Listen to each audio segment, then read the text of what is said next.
Good evening, Talon viewers. This is Nick Pettis, and I'm bringing you Talon Talks Season 2, Episode 4, our Scary Story Contest.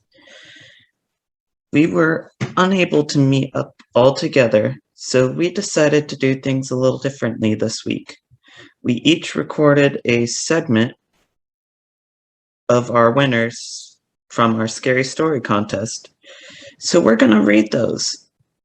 And congratulations to all who won, and to those who lost, I'm sorry, but you can continue to send any submissions you would like to us that are not in the Scary Story Contest. Thank you so much, and have a good watch.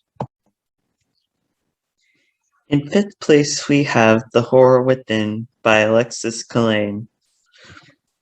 This story starts out a little different than most. Instead of looking around the outside world for what ghost or goblin is near, you will all look inside yourself to see what true darkness is lurking.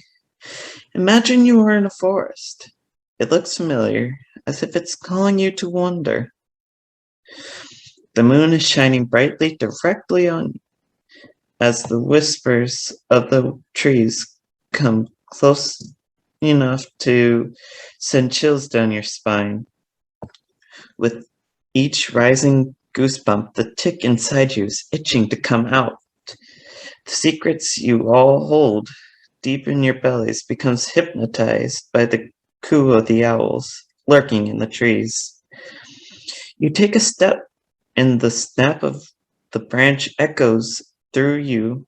Your true self comes into focus. The demons that haunt you when you stare at yourself in the mirror have finally consumed you, no longer willing to hide behind such false, innocent eyes. You fall deep into the sorrow of your subconscious. You no longer have control over your body and can only watch it take on its true form. Your spine snaps, crackles, and pops as it releases the anger and frustration you feel day by day. With the awakening of the terror inside you, it is only a matter of time until something bad happens. Like a werewolf calling for its pack, with a single howl, you gladly invite your demons to come out and play. As if you are a predator tracking your prey, you follow those who have done you wrong, plotting your revenge. Oh yes, how sweet it will feel. You linger in the shadows, waiting to snatch them up. An eye for an eye is the rationalization you make up as you try to hold on to some sort of your humanity. But it's too late for that, because you've created the monster that now lives within your world. See, you've made the choice to sacrifice your sanity. You chose to not act in the moment and instead let the tension boil up inside until the lid finally popped off. If only you had just said something, then maybe you wouldn't be becoming what you've always hated about yourself. The constant gnawing in your head has resided, for you finally get to do something about all the things that drive you mad. Like a clown putting on its makeup, you used to smile to hide the way you really felt. But now, oh yes, finally now, you can smear your face paint and show the world the true creature you are. See, unlocking the demon is the easy part, but closing it back up is where it gets tricky. You try and claw your way back into control, but you're too weak to do anything. You have no choice but to move like a puppet to the beat of your dying heart. The panic you feel only makes the darkness stronger as it blows through your life, destroying everything you love. With passion to save comes the desire to destroy those in your way. This is what happens when you pick your insanity lock. So make sure your seatbelt is securely fastened and your focus is always on, because the second you let go, the real horror within takes its turn at ruling.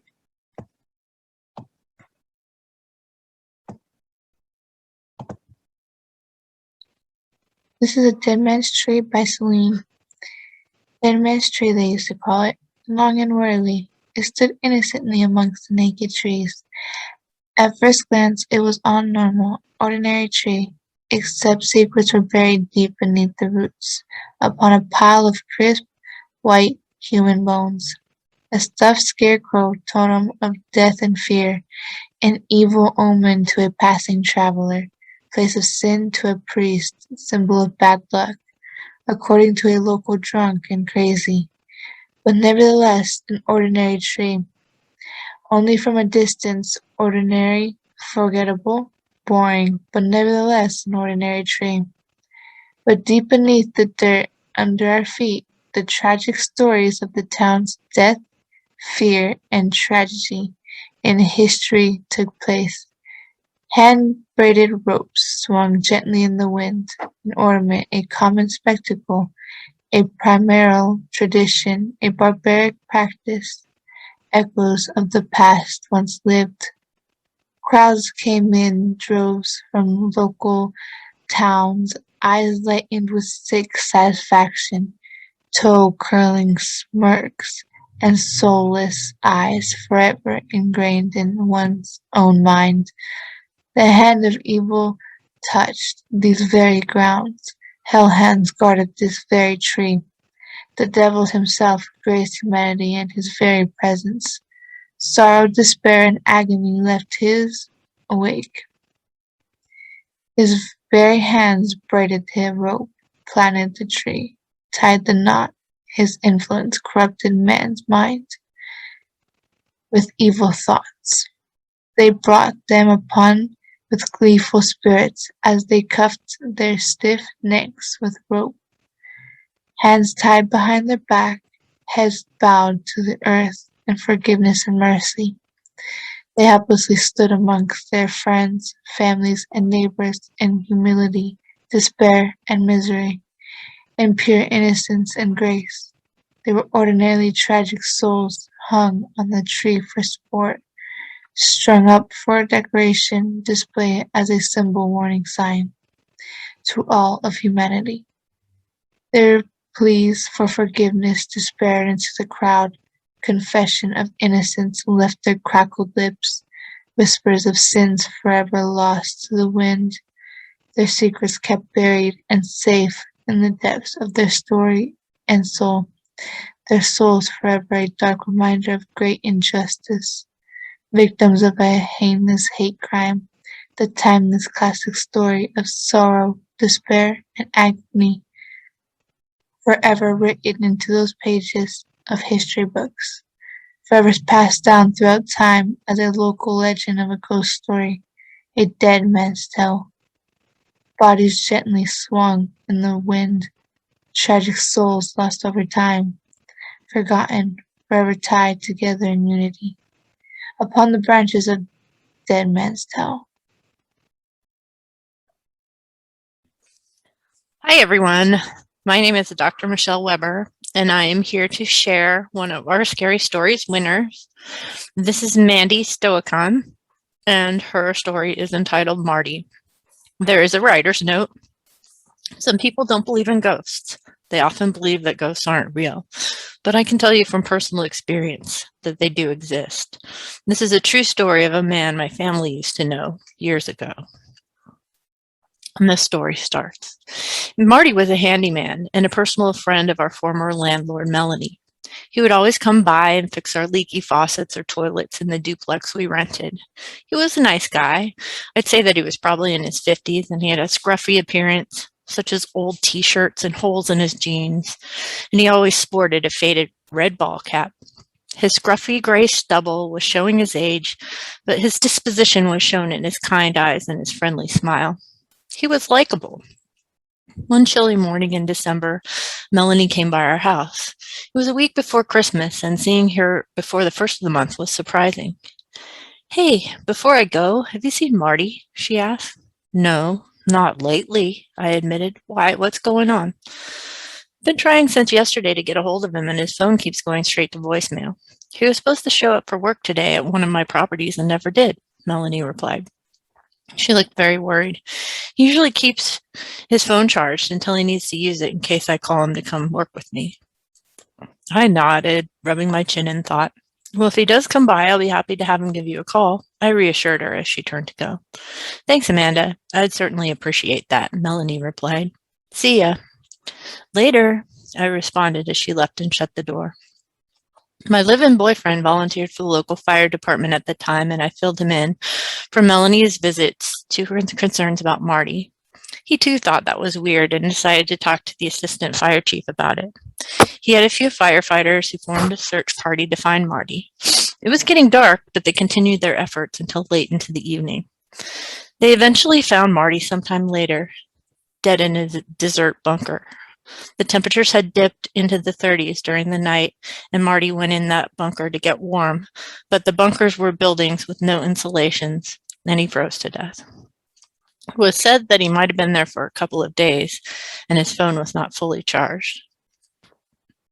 It was the day after Christmas when I was sitting on my living room sofa. My boyfriend's brother Rick sat on the sofa across from me. Something in the old window caught my eye. Whatever I was going to say to Rick caught in my throat and immediately died there. Ricky, I murmured, you need to take a look at this. Turn around. He turned to look at the window behind him, and there was a perfect silhouette of an old man with a ball cap. I raced to the back door in the kitchen to see if someone was standing there. There was nobody there. No man standing by the window. Nobody wearing a faded ball cap. When I returned to the living room, the silhouette was gone. Did I imagine Marty's ghost standing by the living room window? I knew it could not have. Rick was in the same room and saw it too. Not even the tree in the backyard could have even made Marty's shape. Today I still believe that it was Marty making that shadow that cold December morning. I think he was there at the living room window, just checking in on us, and then he disappeared, saying his silent goodbye.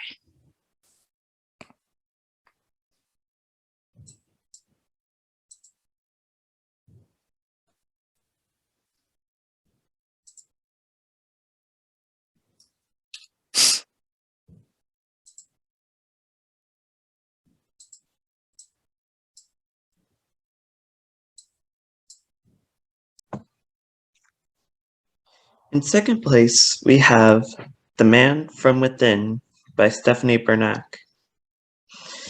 This happened 3 years ago on our anniversary. My wife and I were celebrating 12 years of marriage. We both decided to take the day off from work and go for a drive to the beach. It was a bit of a drive, about 2 hours down the interstate. The drive is amazing. We're having fantastic conversations and enjoying all the sights on the way. We were closing in on our destination with just a small stretch of windy roads. We're rolling down the windows, feeling the rush of chilly air caressing our soft skin. When we arrived, there was only a few hours left of daylight. We didn't mind. We kind of liked the idea of walking along the beach at night to gaze at the stars and listen to the ocean, peacefully without the typical sounds that come with visiting the beach. We started with having dinner at a nice waterfront seafood restaurant. Once we finished, we decided it's time to head towards the beach. We walked to our car, which was parked in the lot next to the beach entrance. My wife grabbed her long, flowy white sweater and our plaid blanket, while I grabbed the small cooler. We headed toward the beach and went through a very old wooden gate that looked a century old. While walking towards the water, marveling at the sight of the setting sun, it's like a sunset is in the sun's fiery kiss to the night. We chose a nice spot to stop about 20 yards from where the waves were crashing against the shore, about 60 yards from the wooden fence leading back to our car. We unfolded the blanket and sat on top. After a minute of talking and drinks, we laid down. We were truly amazed by all the stars in the sky. It was a gorgeous sight. Roughly 20 minutes later, I felt a presence. I was still watching the stars, but I felt there was someone watching us. A shiver ran down my spine. The beauty of the night now felt eerie, quiet, and now abandoned. I sat up and noticed my wife had fallen asleep. I turned and looked around the beach and saw nothing. Then I turned back, facing the ocean. At that moment, my heart stopped. Something was emerging from the ocean, immediately following the wave break. It was a man walking towards us in silence, holding a knife. I was so scared. He didn't speak when he noticed that I'd seen him. He stood very close to us with a giant smile on his face, a creepy smile, similar to the Joker. I was in shock, my heart pumping with adrenaline, sitting frozen in fear. I glanced at my wife again, who was completely asleep. At that moment, I could feel the impending danger. I looked up at the man, reacted with uncontrollable anger all over his face. I shook my wife awake and said at the same time, "What are you doing? You must have the wrong people," in a scared but firm voice. My wife regained consciousness, seeing the man standing in the water. She struggled with rising panic. At that moment, he smiled again. It made me shiver, and my wife gasped with fear when she finally noticed the knife. He didn't respond to me. Instead, he clutched his knife, taking a single step towards us. My wife again gasped. I forced myself to do something. I stood up and said, "What do you want? You can have our phones, our keys, anything." The man looked completely insane, which was absolutely terrifying. Once again, no reply. He's soaking wet, wearing a tattered black suit that's ripped and frayed, his long, stringy brown hair dripping wet with strings of seaweed weaved in. After 15 seconds of unnerving silences, he ran up to us very quickly, and my wife screamed. I almost had a heart attack. He stopped before he stepped foot on our blanket, and once again, his smile turned into a crazy, angry glare. I shouted, "You can have everything, just don't hurt us." My voice was crackling. I was petrified. He finally spoke. He said in a normal, sane voice, "I told the captain it wasn't safe." Then he turned and started walking away from us. Relief hit me like a ton of bricks. I kneeled down and hugged my wife. As he was walking away, he stopped and turned towards us. This time he didn't look at us. Instead, looked into the distance, pointing at the ocean with a terrifying scream. We looked at the ocean to only see a storm far off in the distance. As we looked back at the man, he had vanished. My wife started tearing up and said, "Let's get out of here. The storm's coming in." We very quickly grabbed our things and started walking in the direction of where our car was parked. After walking around the restaurant we ate at, we saw people laughing and talking outside. They had no idea what we just experienced. "How could they not see what just happened?" my wife said. We approached our car. We got inside and drove away. We were silent on the way back home, trying to shake off the fear that overcame us. My wife just hung her head, staring out at the window. I decided to turn on the radio. Perhaps some music might calm our nerves. As our breathing began to slow to a normal cadence, the song stops abruptly. Breaking news bulletin. Ship lost at sea. found. No survivors. Crew had been found with multiple stab wounds. All have been accounted for except for one passenger. My wife and I looked at each other. Our hearts began to race again. What used to be our favorite spot had been embedded in our minds with terror and fear. We haven't visited since. I don't know how I got there, but there I was, walking around alone inside a haunted house. Feeling eerily uncomfortable. It was dusk and the moon was out, radiating a soothing white light wherever possible. As I was walking in this long hallway, I heard the ominous sound of an owl hooting away in the distance. It was both annoying and irritating. The hairs on the back of my neck stood up for no apparent reason. I turned around and looked at the surroundings that were around me, and all of a sudden I saw a ghost across from me. It had the pointiest shoes I ever saw. I heard something slam and it was a broomstick. I was really starting to get scared now, and the gentle breeze now seemed to travel through my physical being, leaving me feeling as cold as the ice. I opened my mouth to scream, but nothing came out. As I opened my mouth, the air seemed to dry it within an instant, and it became as dry as an old wooden floor. My voice and speech disintegrated into ashes as I tried to scream. But why? Was I dead, or was I dreaming? I decided that I must have been imagining it. I tried to shake these uncomfortable thoughts out of my head, but something kept me there. I realized I would not be able to get rid of these thoughts if I stayed where I was. And so I told myself to keep on walking down this long, dark hallway. It seemed like it would never end. I didn't know where I was going.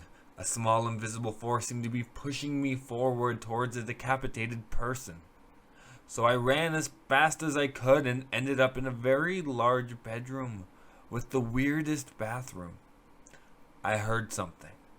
Water was slowly splashing against the shower. It started pulling me down under the floor. I couldn't stop it. Strangely, I ended up somewhere else, on the other side of the house. After a few long seconds, I managed to slow my heart rate down to a safe level and was pretty sure I wasn't having some kind of heart attack. I flipped my overgrown blonde hair out of my eyes. Bracing both of my worn black Converse sneakers, I tensed my body as quickly as I could. I ran out and shoved open the freezing cold gate, whilst trying not to touch it more than necessary. The gate was so rusty that opening it had almost pulled the edges of my raincoat shut. I observed that the front yard was made up of grass, which were more skeletons of once living things. Well, whatever was left of the grass, anyway. The dry gravel crunched like broken bones as I tiptoed towards the entrance of the house. Each step was a step closer to unleashed hell.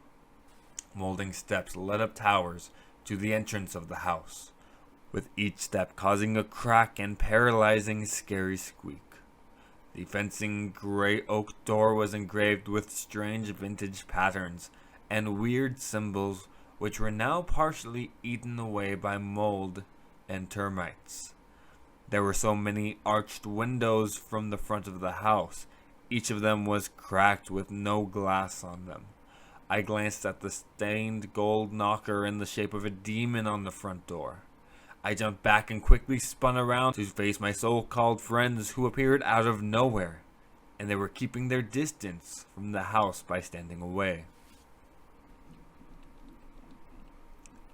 Continuing my exploration, I walked under a doorway only to find myself in another room. Something that seemed like a kitchen. I immediately noticed a large circle mahogany dinner table covered by a beautiful gray vintage table sheet with lace trimming, with 6 chairs surrounding it. 5 chairs looked either new or even unused. Apart from the dust, one was worn out and looked as if it had been repeatedly sat on for many years. I felt pity for whoever lived in this house. finally realizing that the lonely life they must have lived, the house without wiping their shoes. The cracks in the tiles were encrusted with several small mounds of soil. There was a blackened stove with a small pot still sitting on it. I did not dare look at what was inside.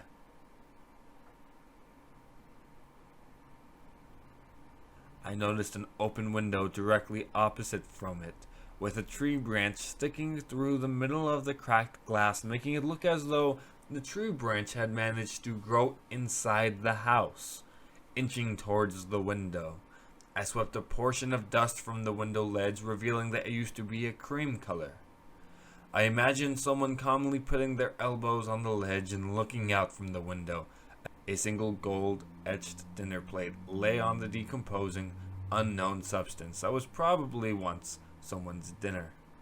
I turned and walked away, fearing its appearance and an overpowering odor would make me sick. I took a turn towards the stairs, and before noticing that in the living room was a Steinway grand piano that had somehow survived its time in the haunted house. It looked as though it was once a glossy black, but was now a dull gray molding instrument. The yellowish keys were still amazingly attached. I cautiously walked towards the piano and raised my hand to place upon the dusty keys, curiously to see if time had affected its sound. I repeatedly tapped on one key, which produced a weird satanic sound. Just as in every horror movie I've watched, I expected the piano to mysteriously start playing itself, and I would start running for my life. But nothing happened. Only the eerie echoes of the satanic keys I played. As I leaned on the keys, a crackling sound from the wood made me jump back.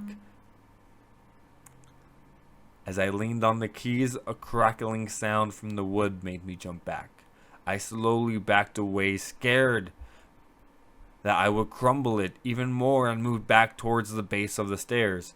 I looked out, and my friends had all disappeared. All of a sudden, I started running out of the house, and it seemed that I was possessed. I couldn't go any faster.